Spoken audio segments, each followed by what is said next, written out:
소개해가지고 제가 얼떨떨합니다. 제가 부산에서 강원도는 올 기회가 별로 없어서 잘 못 왔는데 오늘 고속철을 타고 또 승용차를 타고 여기까지 오는데 강원도가 멀긴 멀구나 그렇게 생각하고 굉장히 긴 여정이라고 나보다 먼 데서 온 사람 없겠지 했더니 딱 아까 로비에서 캄보디아에서 온 분을 만났습니다. 우리 선교사님 만나고 호주에서 오신 분들도 만나고 곳곳에 오신 분들이니까 부산에서 왔다는 거는 명함도 못 낼 것 같아가지고 그런 분위기입니다. 한 번 더 옆에 분들하고 인사할까요? 뭐 호칭 빼고 만나 뵈니 힘이 납니다. 이렇게 인사 한번 합시다. 이렇게 있습니다.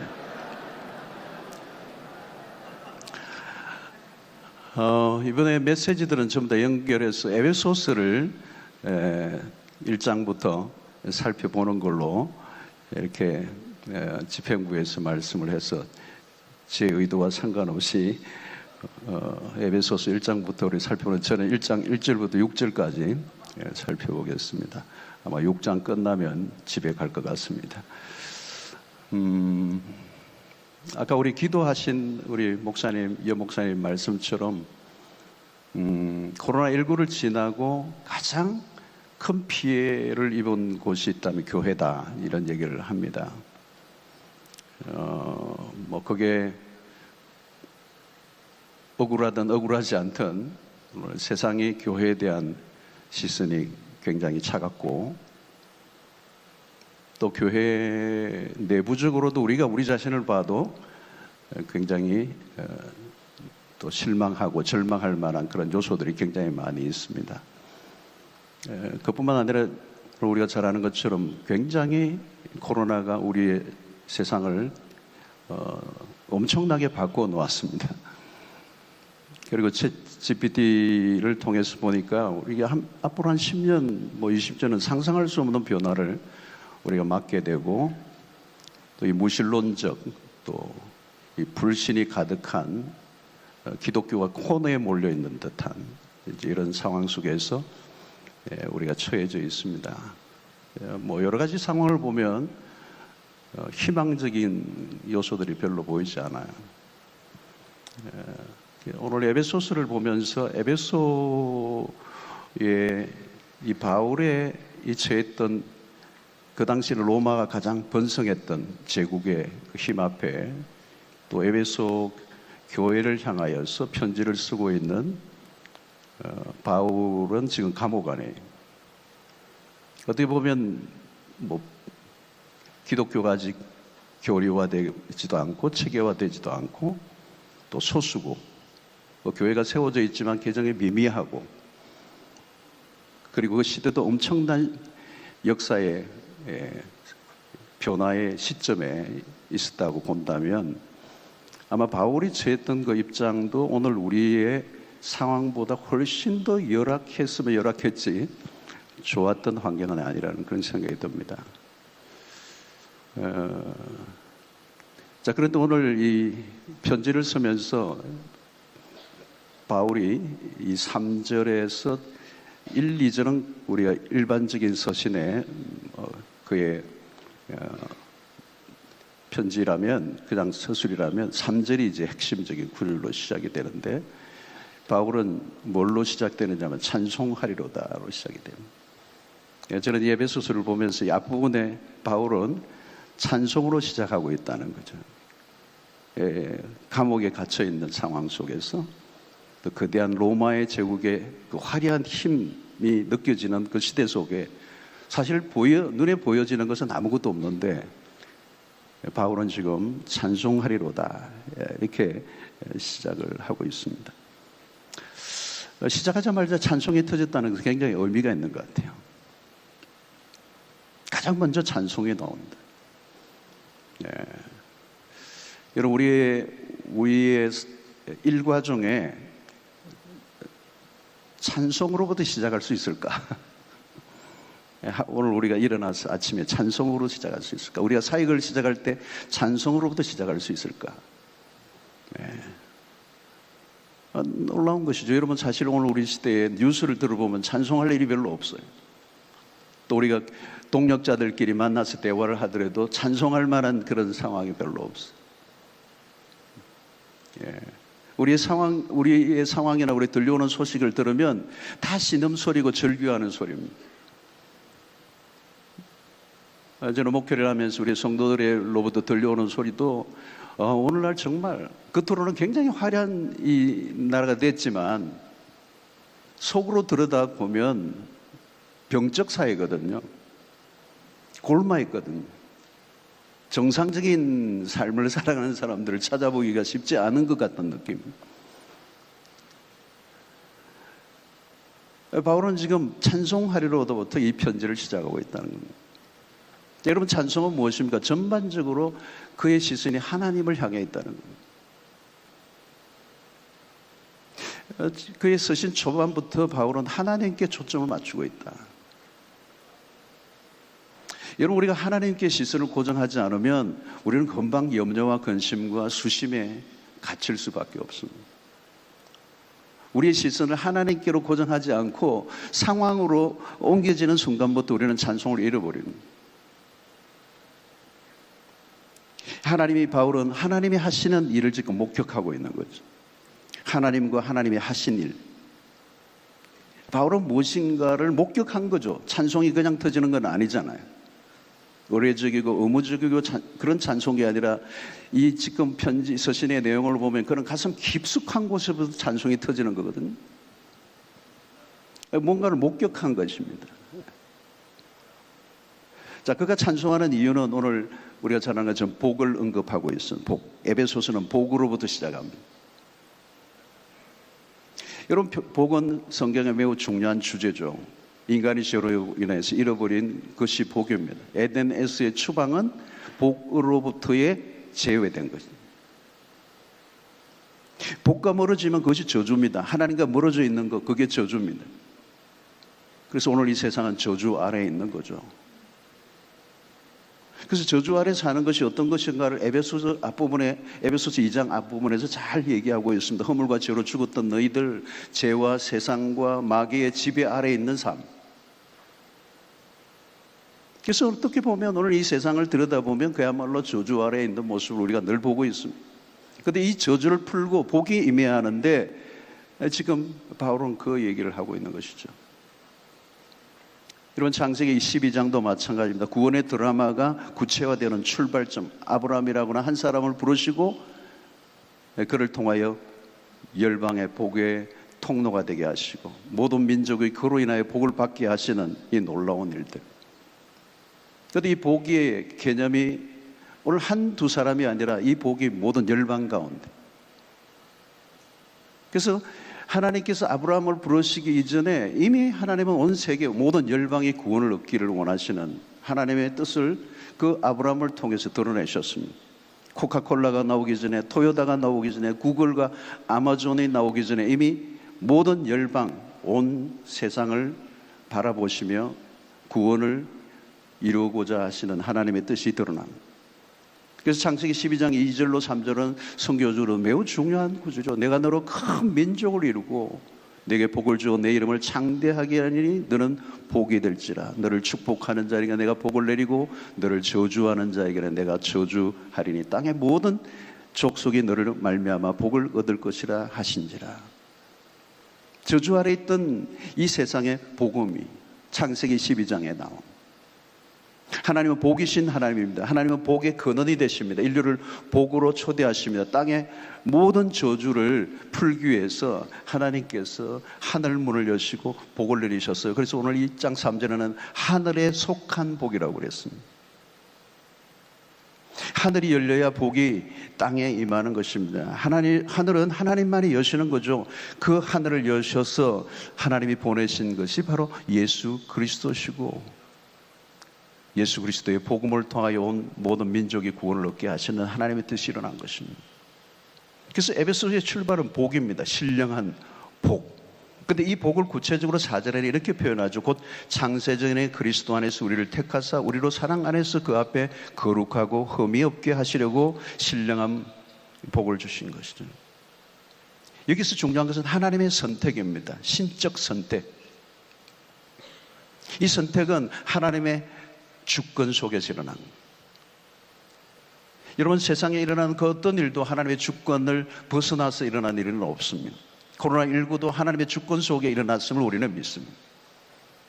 지금 지구촌에 일어나는 각종 사건과 사고들, 우리는 우연히 보이지만 그 속에는 하나님의 주권적 섭리와 손길이 움직이고 있는 걸 우리가 보게 돼요. 그 섭리는, 그 주권은 구원을 이루시기 위한 하나님의 계획을 이루어가는 주권 속에 일어나는 것입니다.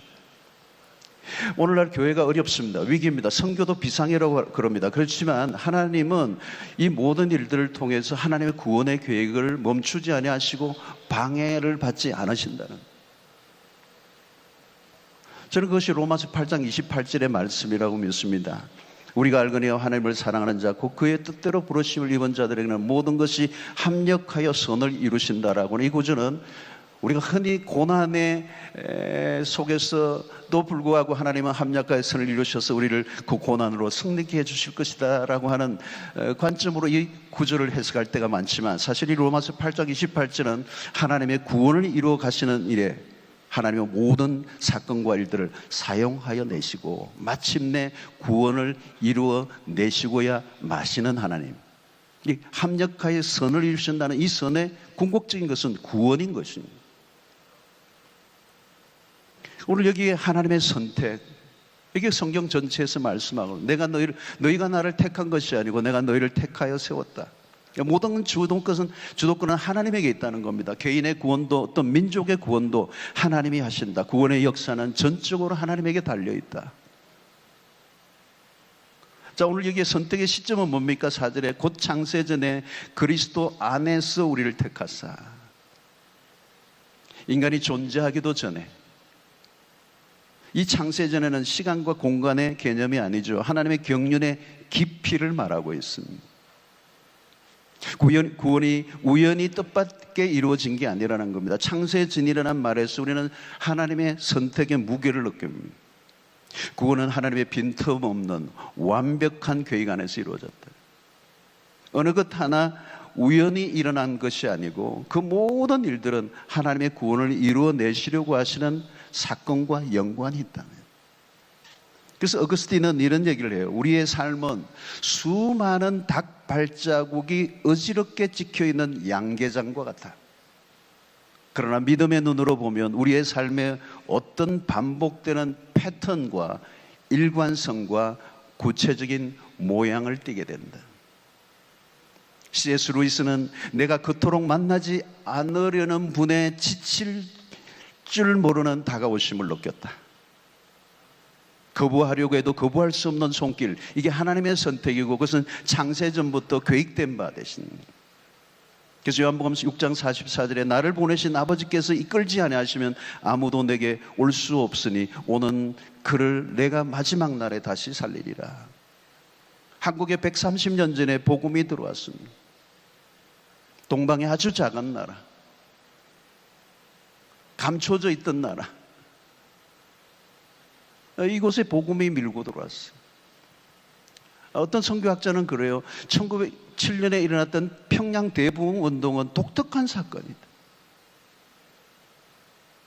한 민족을 완전히 복음으로 흔들어 놓는, 도시를 흔들었고 민족을 흔들어 놓는 엄청난 복음의 괴력.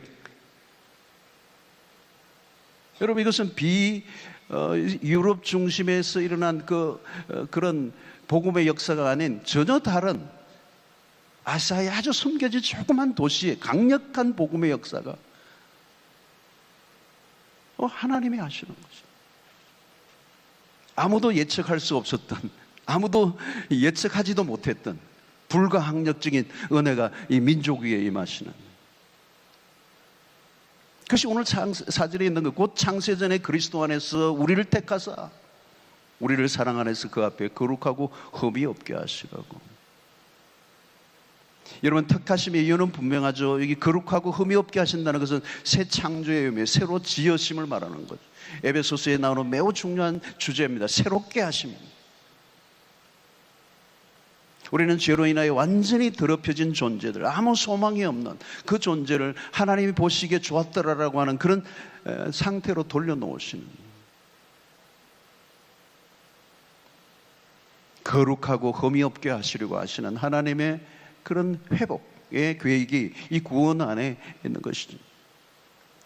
그리고 이 선택의 목적이 5절에 그 기쁘신 뜻대로 우리를 예정하사 예수 그리스도로 말미암아 자기의 아들들이 되게 하셨으니, 여기 자기의 아들들이 되게 하셨다는 거, 양자로 삼으셨다는 겁니다. 하나님의 구원 계획은 매우 적극적이고 풍성합니다. 새로운 가족관계 안으로 부르셨다. 교회는 하나님을 아버지로 모신 자녀들의 공동체다는 겁니다.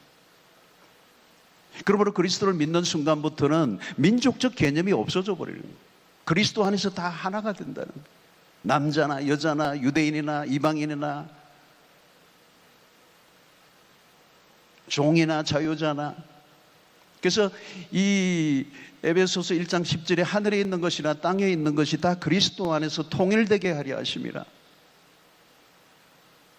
이 통일, 모든 차이에도 불구하고 유일하게 하나가 될 수 있게 하는 것은 예수 그리스도밖에 없다는 거죠. 그래서 바울은 끊임없이 그리스도 안에서 그리스도 안에서를 강조하는 이유, 그리스도 외에는 우리를 하나 되게 하고 우리를 통일되게 하고 우리를 한 가족으로 묶을 수 있는 것은 아무것도 없다. 여러분, 지금 우리 외국인들이 한국으로 들어오고 있습니다. 엄청나게 들어오고 있습니다. 가파르게 지금 늘어나고 있습니다. 아마 더 빠른 속도로 우리는 여러 나라 민족의 사람들을 받아들여야 될 수밖에 없는 그런 상황에 우리 놓여 있습니다. 다민족 사회가 불가피합니다. 문제는 백의 민족, 혈통주의를 주장해왔던 한국 사람들에게는 도전이에요, 이게. 어떻게 여러 나라 민족과 함께 어울려 살 것인가가 앞으로 우리의 나라에 굉장히 중요한 그런 주제가 될 것입니다. 이거는 어쩔 수 없는 하나님의 어떤 뜻이 있는 거죠. 이렇게 했으니 여러분, 답은 하나밖에 없습니다. 복음이에요. 교회가 복음의 용량을 키우지 않으면 답이 없어요. 안 그러면 더 갈등 사회가 될 수밖에 없고 더 우리는 어려움에 처할 수 있는 것입니다. 여러분, 코로나19를 지나면서 세상이 평가하는 교회는 뭐냐? 매우 한국교회는 폐쇄적이다. 세 가지를 지적했습니다. 한국교회는 물질주의다, 이기적이다, 폐쇄적이다. 그런데 여러분, 이 세 가지는 복음과 반하는 일들이에요. 여러분, 다민족 사회는 교회의 새로운 도전입니다. 그리스도 안에서 하나님을 아버지라 부르는 순간 모든 경계선이 허물어졌던 지역주의를 극복하고 교파주의를 극복하고, 여러분, 한국교회 안에 쌓여져 있는 난제가 많아요. 우리 안에도 그리스도 안에서 하나됨을 경험하지 못하고 있기 때문에. 과연 이 민족에 몰려오는 다양한 나라의 민족을 어떻게 품고 복음으로 하나 되는 하나님의 공동체를 이루어 나갈 것인가? 아마 하나님이 원하시는 것은 하나님을 아버지로 부르는 모든 그분의 아들과 딸들이 함께 어떤 격차도 어떤 차별도 느끼지 않고 예배하는 그날이 오기를 하나님이 기대하시겠죠. 여러분, 이 성택의 궁극적인 목적은 오늘 6절에 있습니다. 그는 그가 사랑하시는 자 안에서 우리에게 거저 주시는 바 그의 은혜의 영광을 찬송하게 하려는 것이라. 1장에서 3번 반복하는 것이죠. 삼위일체 하나님에 대한 찬송. 바울은 그리스도의 은혜의 영광을 찬송합니다. 그리고 자신의 언어와 표현의 한계를 느끼며, 그래서 우리는 이 본문 안으로 들어가 보면 사실 바울은 굉장히 격정적인 상태에서 하나님의 이 놀라운 은혜에, 그 사랑에 가슴이 뜨거워져서 어쩔 줄 몰라 하는, 그래서 마치 그냥 폭포수가 흘러내리는 것처럼 그 하나님에 대한 찬송을 표현하고 있습니다. 여러분, 찬송은 조작이 안 되는 겁니다. 하나님을 알아갈수록, 그리고 하나님이 행하신 일이 얼마나 크고 놀라운 것인가를 깨달을수록 그런 찬송하지 않을 수가 없었다는 거죠. 여러분, 우리는 하나님이 하시는 일을 과소평가할 때가 많이 있습니다. 오늘 여기서 매우 중요한 것은 찬송이에요. 찬송은 바울이 지금 입술로의 찬송이 아닙니다. 그의 영혼 깊숙한 곳에서 지금 이 서신의 모든 내용을 그냥 숨도 안 쉬고 쉼표도 찍지 않고 내리 휘갈기고 있는 모습을 우리가 잘 알고 있습니다. 하나님에 대한 감탄. 모라비안 교도들이 그들의 찬송마다 오라고 하는 그 감탄사를 넣었던 것처럼, 어쩌면 그들의 모라비안 교도들이 선교가 가능했던 것은 하나님에 대한 감탄, 하나님의 하신 위대한 일에 대한 찬송. 그 찬송은 온몸의 기운을 담아 지금 토해내고 있는 것이고, 찬송은 하나님에 대한 감탄이요, 전적으로 하나님을 향해 있는. 사랑하는 성도 여러분, 우리 선교사는 여러분, 오늘 동역자 여러분, 목회도 선교도 하나님이 하시죠. 우리가 무엇을 하는 것이 아니라 하나님이 하시는 걸 보는 것이다. 저는 짧은 목회를 하면서도 경험하는 것은 갈수록 더 느끼는 게 있어요. 하나님이 하시는군.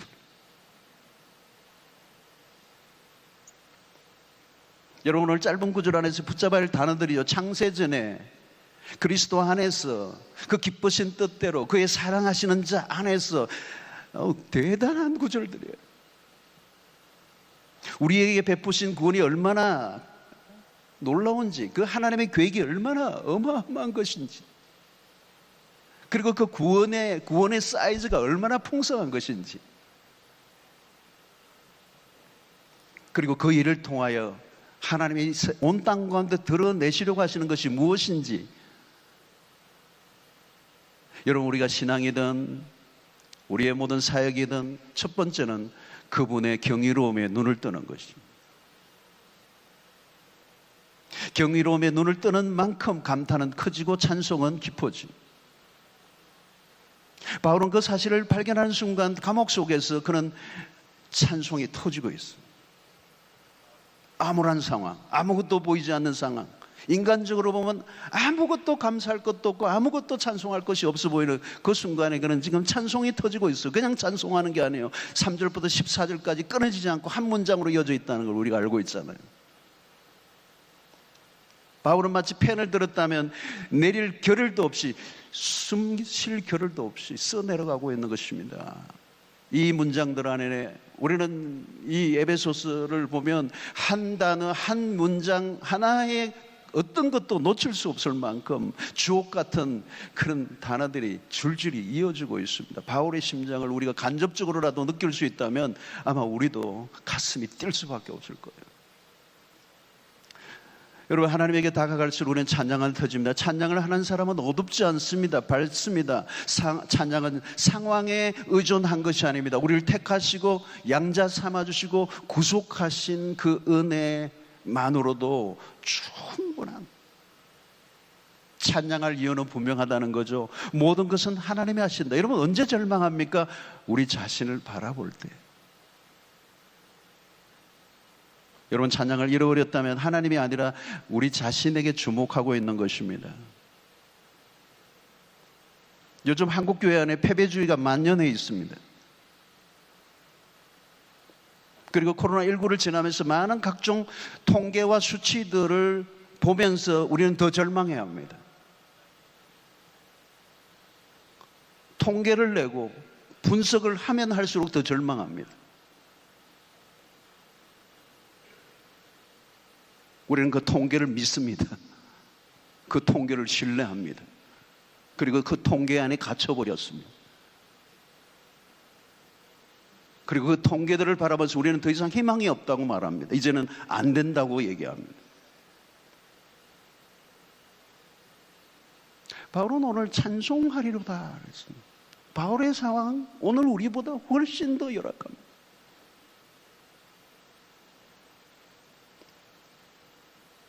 여러분, 찬송하리로다는 뭘까요? 여러분, 하나님은 우리의 찬송이 필요한 분이 아닙니다. 하나님은 언제나 홀로 영원히 영광 가운데 계신 분입니다. 우리가 찬송하면 그분의 영광이 올라가시는 분이 아닙니다. 그의 위상이 더 높아지시는 하나님이 아닙니다. 하나님은 찬송이 필요 없으신 분입니다. 하나님이 영광 중의 영광이신 분이십니다. 하나님을 찬양한다는 것은 뭘까요? 그 찬양을 통해 하나님은 우리를 변화시키기를 원하시는 거예요. 여러분, 찬양하려면 하나님이 하신 일을 목도해야 합니다. 하나님을 아는 지식, 하나님을 알게 하시고라는 것은 단순히 하나님이라에 대한 지식을 아는 게 아니고 그분의 뜻을 알 뿐만 아니라 그분이 얼마나 선하신 분인가를 경험하는 것. 여러분, 그리스도 안에서 하늘에 속한 신령한 복이 무엇인가를 알면 찬양이 터집니다. 하나님의 하나님 되심을 알수록 찬양은 더 깊어지는 것. 세상을 보면 절망적입니다. 소망 없음을 확인합니다.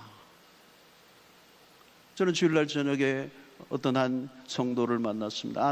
아들의 문제를 가지고 깊은 상담을 만났는데 정말 심각한 문제를 안고 있는 그 성도를 만났는데 대화를 하는데 답이 없더라고요. 그런 경우가 많아요. 답이 없어.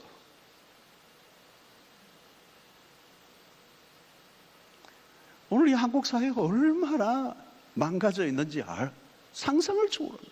이런 마약도요, 얼마나 많이 퍼졌는지 몰라요. 미국은 지금 사실 그냥 정부가 포기한 거나 마찬가지잖아요. 그런데 한국은 멀지 않았어요. 도덕적 타락의 경계선을 넘었습니다.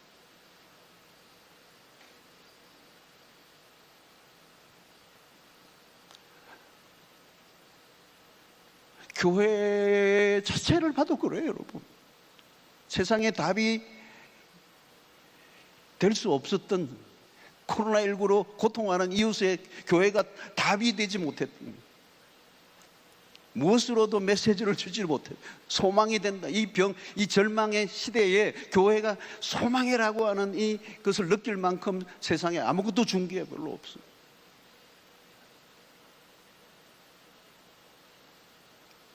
그러니까 전도도 지금 힘든 거예요. 여러분, 교인들이 겁을 먹어요. 전도하려고 하니까. 왜? 세상이 너무 냉혹해졌으니까.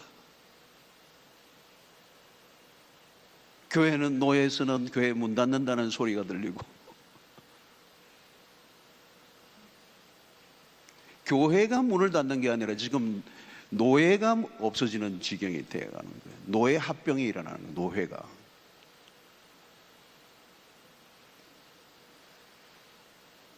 다음 세대는 말할 것도 없고. 오늘 이때 우리가 해야 될 것은, 저는 오늘 여기에 초점을 맞추고 있습니다. 찬송의 회복입니다. 상황을 보지 말고 하나님을 바라보라는 거죠. 바울이 지금 감옥에서 찬송을 부르고 있어요. 그렇다고 해서 눈에 띌 만한 어떤 돌출구, 돌파구, 무슨 해답이 있는 건 아니에요. 그런데 왜 바울이 찬송하리로다 하는 거죠? 저는 로마서 사도행전 1장 8절의 말씀처럼 오직 성령이 너희에게 임하시면 너희가 권능을 받고 예루살렘과 온 유대와 사마리아 땅 끝까지 이르러 내 증인 되리라고 하는 1장 8절의 말씀이 사도행전을 끌고 가는 스토리가 되잖아요. 주님의 이 말씀 한 구절이 사도행전 전체를 엮어가는 거잖아요. 별별 일이 일어나는데 결국은 1장 8절이 이루어지는 거예요. 이 구절이 그대로 이루어지는 스토리. 마치 사도행전 끝에 가면은 바울이 호송되어서 가는 그런 모습으로 끝나고 실패한 것 같지만 사실은 바울은 로마로 들어가고 있는 거잖아요. 로마의 심장부에 들어가고 있잖아요. 복음은 실패하지 않는 거거든요. 겉으로 보기에는 화려하지 않아 보이지만 하나님의 말씀, 하나님의 복음은 끊임없이 밀고 들어가고 당신의 목적을 이루어 가시는, 그거 스토리가 1장 8절이고 사도행전의 이야기라는 말이죠. 우리가 생각하는 방식으로 돌아가지 않지만 하나님의 일은 실패하지 않는다. 하나님은 지금도 창세전에 당신이 선택하신 하기로 작정된 백성들을 구원해 내시는 하나님. 하나님은 나를 골라 구원하셨던 것처럼 130여 년 전에 한국에 선교사들을 보내서 이 숨어있는 백성들을 끄집어내시고 1907년에 한국 영적인 그런 부흥을 일으키시고 한국교회가 이 21세기의 중심에 선교를 위해서 하나님의 동력을 사용하시고 하시는 이 계획은 창세전에 있었던 거예요. 우리는 하나님의 기가 막힌 구원의 드라마를 바라보면서 감탄을 터는 거죠. 하나님은 완전하신 분이고 그분은 놀라우신 분이시. 여러분, 찬양은 영의 눈이 열린 사람에게서 일어나는 일입니다. 하나님이 우리에게 행하신 일들에 눈을 뜨면 찬양은 저절로 나옵니다. 하나님이 지금 하시는 것들이 무엇인가? 오늘 일어나고 있는 상황 속에서 우리는 하나님의 눈으로 재해석하는 역사들,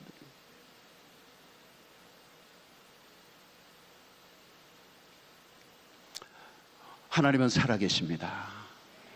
살아계신 하나님은 일하십니다. 여러분, 하나님은 살아계신다라는 말은 그냥 살아있는 존재로 계신 분이 아니에요. 그분은 일하시는 하나님이시고요, 그분의 일하심은 구원의 역사이시고 그 구원의 역사는 실패가 없으시도록 일하시는 하나님은 성실하신 분이시다. 요나스를 보세요. 아무리 보아도 그는 신통찮은 선교사예요. 니느웨로 가지 않으려고 길을 쓰고 악을 쓰고, 그러나 끝까지 하나님은 그를, 가고 싶지 않은 그를 니느웨로 보내시고, 전하고 싶지 않은 메시지인데 그 땅을 향하여 하나님의 말씀을 전할 때 40일이 지나면 니느웨가 무너지리라, 이 심플한 하나님의 말씀을 대언하는데 그 땅이 뒤집어지는 역사를 합니다. 요나의 실력과 전혀 상관없습니다.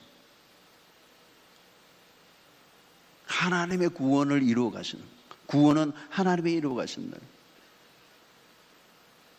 구원의 역사는 하나님에게 달려있는 것이지 하나님의 우리의 손에 달려있는 것이 아닙니다. 그동안 우리 한국교회는 승리주의에 도취되어 있습니다. 1000만, 1300만 승리주의에 도취되어 있었어요. 한때는 너무너무 우리는 들떠 있었어요. 그런데 지금은 패배주의에 젖어 있습니다. 안 된다고 결론을 내리고 있습니다. 부정적 생각이 만연합니다. 우리는 이것을 패배주의의 이데올로기라는 표현을 쓰기도 합니다. 자신감을 잃고 자신의 능력을 믿지 않을 뿐만 아니라 하나님의 능력도 믿지 않는, 여러분, 바울의 찬송은 그런 감옥 안에서 자신의 처지에 절망하거나 거대한 로마 제국의 번영에 기죽지 않았습니다. 그런 찬송합니다. 하나님의 위대한 구원의 계획이 얼마나 크고 놀랍게 이루어져 가는가를 보았습니다. 여러분, 우리는 우리의 비즈니스를 하고 있지 않습니다. 내 목회, 내 선교란 없습니다. 하나님의 비즈니스에 우리를 부르셨습니다. 여러분, 인간적 비전은 길을 잃습니다. 한때 한국교회는 비전이라는 얘기를 굉장히 많이 했습니다. 그런데 이 비전은 우리의 개인의 비전, 때로는 우리의 욕망이 숨어있는 비전. 그러나 여러분, 하나님의 비전은 달라요. 하나님이 사용하셨던 사람들의 공통점은 자신의 비전이 아니라 하나님의 비전, 하나님이 주신 비전.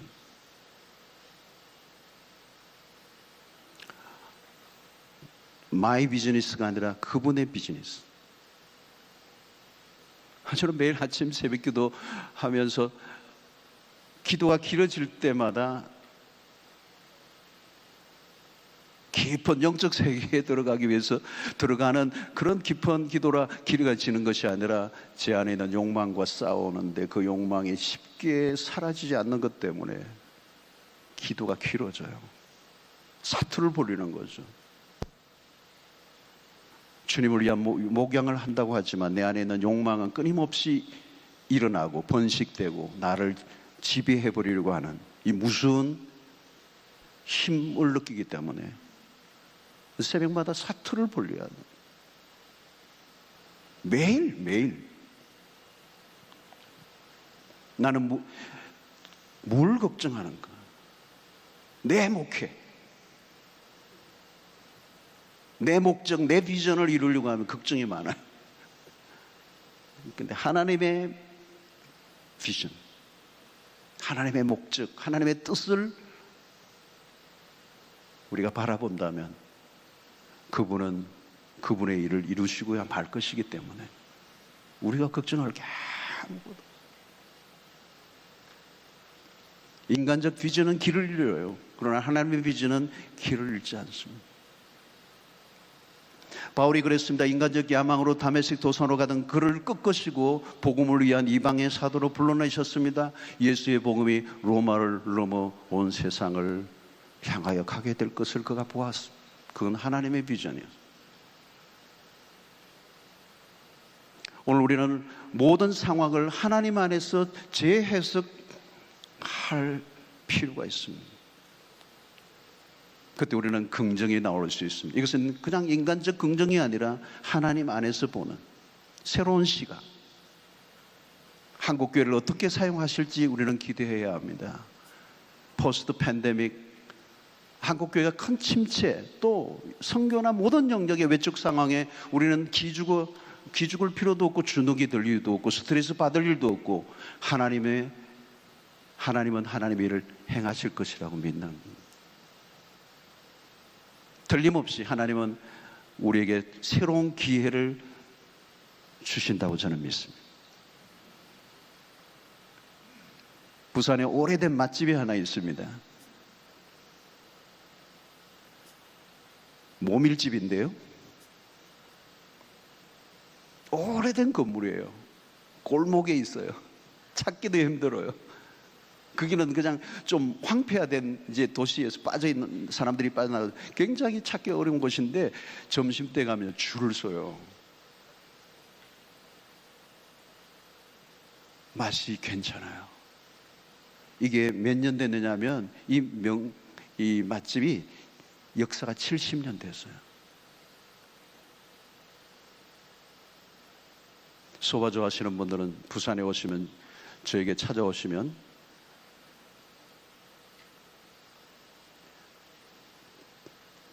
길을 안내해 드리도록 하겠습니다.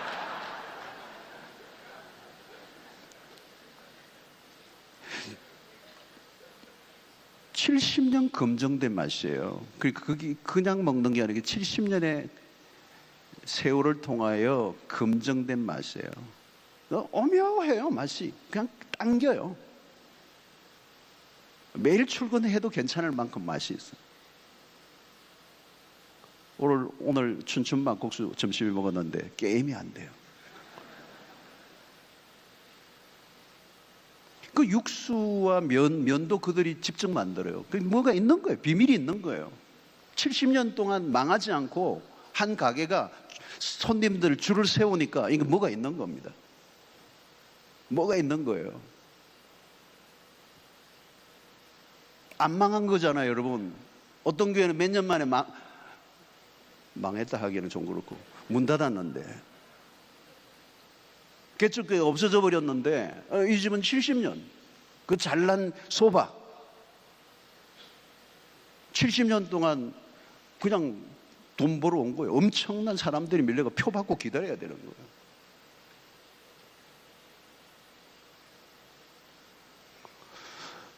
여러분, 오늘 교회는 2000년의 검증이 된 곳입니다. 2000년의 기독교 역사 속의 교회는 별별 일을 다 맞았습니다. 그러나 진정한 주님의 교회는 지금도 여전히 강력합니다. 살아 있습니다. 복음은 진짜입니다.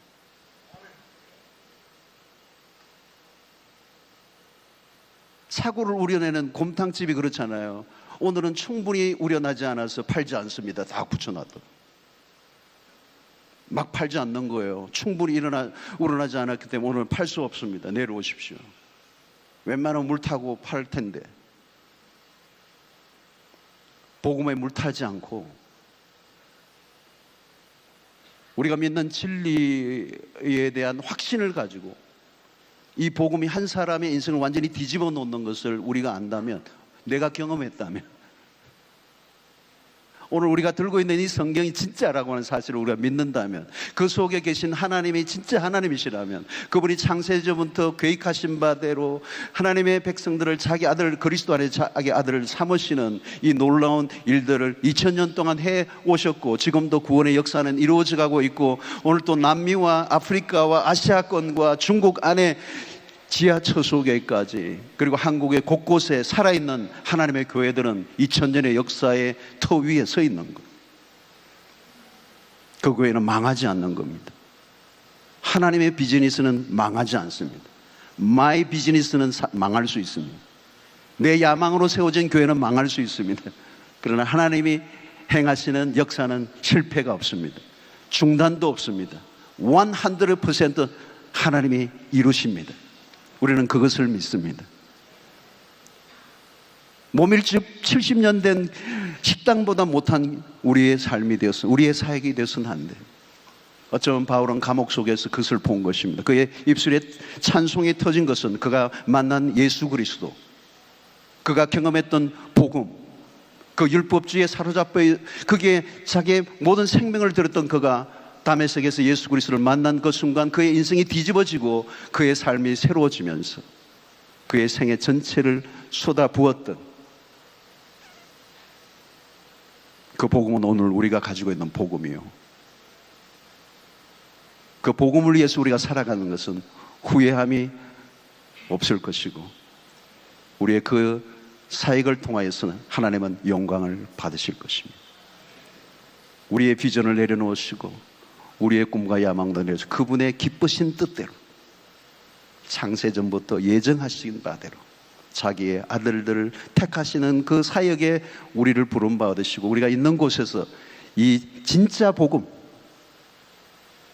거짓 복음이 아니라 값싼 복음이 아니라 순수한 복음을 붙잡고 그 하나님의 비밀한 경륜을 위해서 내 삶을 올려드리게 될 때 하나님의 비즈니스는, 하나님의 꿈은 이루어지게 될 것이고, 우리를 통해서 하나님은 영광을 받으실 줄로 믿습니다. 바울은 지금 그 찬송이 터지고 있습니다. 자, 오늘 우리의 이 출발은 찬송으로부터 시작했으면 좋겠습니다.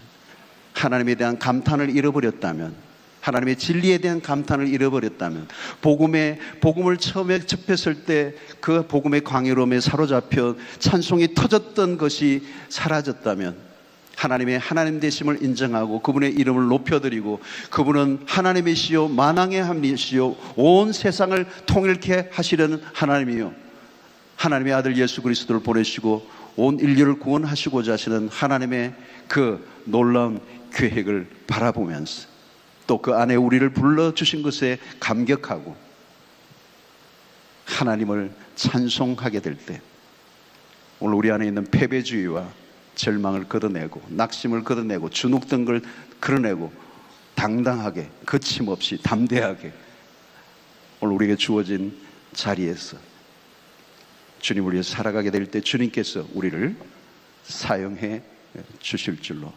믿습니다. 찬송합시다. 하나님은 하나님이십니다.